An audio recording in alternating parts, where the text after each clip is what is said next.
नमस्कार दोस्तों, आपका स्वागत है अपनी YouTube चैनल PFP में। आज हम IT स्टॉक्स के बारे में चर्चा करने वाले हैं। पूरा IT इंडेक्स आपको आज 3% नीचे जाता हुआ नजर आया क्योंकि TCS के रिजल्ट्स आए और मार्केट को वो अच्छे नहीं लगे हैं, तो वो तो 4.5% नीचे गया ही। बाकी स्टॉक्स में भी अच्छी खासी गिरावट देखने को मिली, तो सेंटिमेंट खराब होता हुआ नजर आया। तो आगे आने वाले समय में हम क्या एक्सपेक्ट कर सकते हैं और एज ए रिटेलर हमें क्या करना चाहिए, इसके बारे में आज हम चर्चा करने वाले हैं।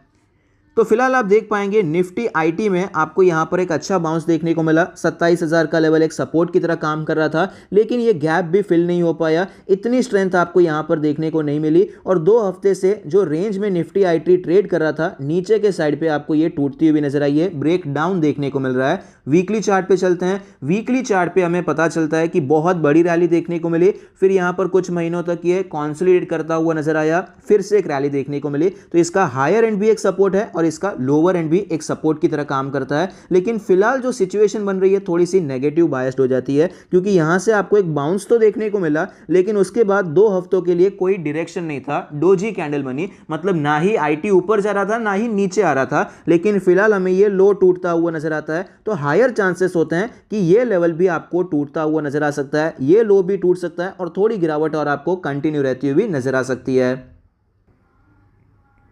अब स्टॉक लेवल पे बात करते हैं। सबसे पहले टीसीएस को देख लेते हैं। टीसीएस में आप देख पाएंगे फिलहाल एक्चुअली ब्रेकआउट की काफ़ी ज़्यादा अच्छी सिचुएशन बन रही थी, क्योंकि एक ट्रेंड लाइन आपको दिखाई पड़ती है और उसी ट्रेंड लाइन पे फिलहाल ये स्टॉक आपको कॉन्सोलिडेट करता हुआ भी नजर आता था। अगर रिजल्ट्स मार्केट को अच्छे लगते, ये लेवल टूट जाता तो टीसीएस स्ट्रांग हो सकता था, पूरे आईटी सेक्टर में सेंटिमेंट अच्छा हो सकता था, लेकिन ऐसा नहीं हुआ। गिरावट देखने को मिली, ये लो टूट गया और उसके बाद आपको ये सेल ऑफ कंटिन्यू रहता हुआ नजर आया। तो अभी हायर चांसेस हैं कि ये लेवल भी टूट सकता है और थोड़ी और गिरावट देखने को मिल सकती है। मैं ये नहीं कहता कि ये लेवल टूट जाएगा और बहुत ही ज्यादा क्रैश हो जाएगा, लेकिन ये लो टूटकर 50-100 रुपए ये इजीली नीचे जा सकता है, जैसे यहां पर हुआ था। यहां पर देखिए ये लो बनाया, फिर बाउंस आया, फिर एक रेंज में ट्रेड किया। जैसे ये रेंज टूट गई, आपको गिरावट देखने को मिली, थोड़ी सी गिरावट कंटिन्यू रहती हुई, फिर आपको बाउंस बैक देखने को मिला। इस हिसाब से ये गिरावट थोड़ी सी कंटिन्यू रह सकती है। नीचे के लेवल से आपको वापस बाउंस देखने को मिल सकता है, क्योंकि सपोर्ट नजदीक है। यहां पर सपोर्ट जोन आप देख पाएंगे 2900 से करके 3000 का, ये काफी ज्यादा इंपॉर्टेंट सपोर्ट जोन हो जाता है, क्योंकि ऑल टाइम आया था, फिर यहां पर ब्रेकआउट हुआ, फिर यहीं से सपोर्ट लेकर ऊपर गया, फिर 3000 पे सपोर्ट लेकर ये ऊपर गया।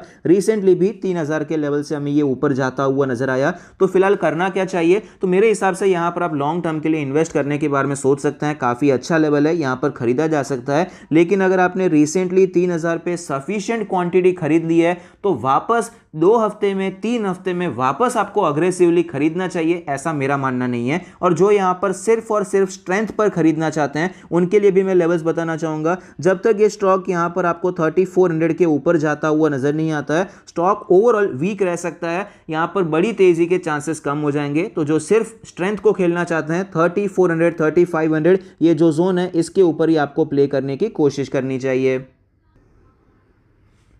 इन्फोसिस के चार्ट पर हम देख सकते हैं, यहां पर भी आपको वीकनेस देखने को मिली है, लेकिन स्टॉक हमें सपोर्ट लेता हुआ नजर आता है। 1400 का लेवल एक अच्छे सपोर्ट की तरह देखने को मिला और यहां पर एक्चुअली आपको ये गैप फिल भी होता हुआ नजर आया। थोड़ा बहुत ये ऊपर भी गया, लेकिन आज यहां पर भी वीकनेस देखने को मिली है। हालांकि यहां पर आपको इतनी ज्यादा वीकनेस नजर नहीं आती है, अभी भी ये ट्रेंड लाइन पर ही आपको ट्रेड करता हुआ नजर आता है। अगर कल भी गिरावट हो जाती है, 1450 का लेवल भी टूटता हुआ नजर आता है, तो ये स्टॉक भी काफी ज्यादा वीक हो सकता है। वीकली चार्ट पर हम देख लेते हैं। वीकली चार्ट पर हमें पता चलता है यहां पर एक अच्छा बाउंस बैक देखने को मिला, गैप आपको फिल होता हुआ नजर आया और फिलहाल यहां पर एक रेड कैंडल देखने को मिली है। तो देखा जाए तो जब तक ये लास्ट कैंडल के लो के ऊपर ट्रेड कर रहा है, तब तक अच्छी बात है। लेकिन ये लो अगर आपको टूटता हुआ नजर आता है, तो स्टॉक थोड़ा वीक हो सकता है। और अगर 1450 का लेवल टूट जाता है, तो स्टॉक में वापस हमें 1400 के लेवल, 1380 के लेवल्स एक्सपेक्ट करने चाहिए। यहां पर जो इंपॉर्टेंट सपोर्ट जोन है 1320 से करके 1380 1400, ये एक इंपॉर्टेंट सपोर्ट जोन की तरह हमें दिखाई पड़ता है। तो यहां पर भी मेरे हिसाब से इन्वेस्टमेंट की अपॉर्चुनिटी है। अगर यहां पर ऑलरेडी खरीदा हुआ है, तो ऑफ कोर्स ये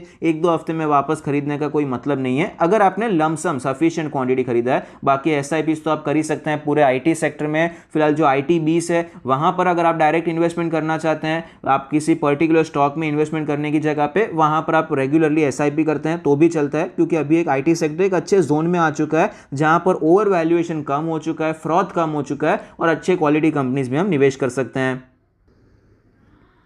और जो सिर्फ और सिर्फ स्ट्रेंथ पे खेलना चाहते हैं, स्ट्रांग हो जाए उसके बाद ही यहाँ पर खरीदना चाहते हैं, तो मेरे हिसाब से 1520 1500 के ऊपर जाता है तो ही यहाँ पर आपको खरीदारी के बारे में सोचना चाहिए। और तब भी वहाँ पर आपको ऑफकोर्स स्टॉप लॉस थोड़े से स्ट्रिक्ट ही रखना पड़ेगा, क्योंकि एक बड़ा बेस यहाँ पर है, ये लेवल अप्रॉक्सीमेटली 1700 के आसपास का लेवल है। तो ये इसके नीचे जब तक ये रहेगा तब तक स्ट्रक्चरल बेसिस पे स्टॉक वीक है, लेकिन 1500 के ऊपर हम बुलिश हो सकते हैं, यहाँ तक प्ले करने की कोशिश कर सकते हैं।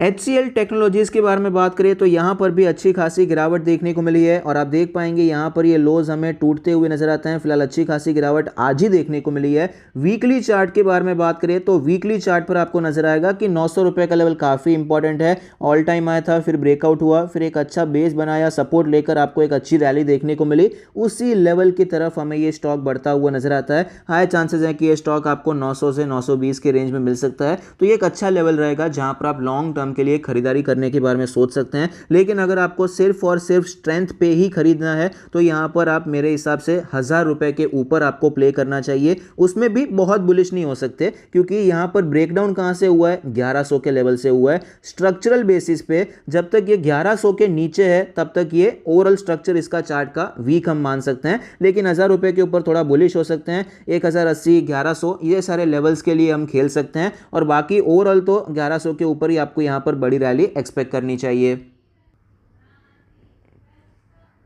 नेक्स्ट है विप्रो। विप्रो में काफ़ी ज़्यादा वीकनेस है, कंटिन्यूसली स्टॉक नीचे आता हुआ नजर आता है। यहाँ पर खास कोई रिकवरी भी देखने को नहीं मिली है। 400 से आपको ये 425 तक मुश्किल से जाता हुआ नजर आया, फिर से आपको वीकनेस देखने को मिल रही है। वीकली चार्ट पर आप देख पाएंगे स्टॉक के लिए 400 का लेवल काफ़ी ज़्यादा इंपॉर्टेंट है। 380 से करके 400 का जोन आप देख पाएंगे ब्रेकआउट हुआ, सपोर्ट लेकर बड़ी रैली देखने को मिली, और उसी लेवल पे फिलहाल ये स्टॉक ट्रेड करता हुआ नजर आता है। तो देखा जाए तो ऑफकोर्स खरीदारी कर सकते हैं, लेकिन ये जो सारे नीचे के लेवल्स हैं वहाँ पर आपका पेशेंस लेवल हाई होना चाहिए, क्योंकि जब भी वीकनेस होती है, जब भी थोड़ा बहुत भी बाउंस आएगा तो ऊपर के लेवल्स पे हमेशा सेलर्स होते हैं शॉर्ट सेल करने के लिए। तो आपको टाइम करेक्शन देखने को मिल सकता है, उससे भी ज़्यादा खराब भी हो सकता है। ये तो मैंने कंजर्वेटिव तरीके से बोला कि भाई टाइम करेक्शन हो सकता है, लेकिन बाय चांस यहाँ पर टाइम करेक्शन ना हो, प्राइस करेक्शन थोड़ा और खींच भी सकता है। तो इसीलिए अगर पेशेंस लेवल है तो ही आपको बाय ऑन डिप्स यहाँ पर फॉलो करना चाहिए, क्योंकि विप्रो में कंपेरेटिवली वीकनेस थोड़ी सी ज़्यादा ही देखने को मिल रही है।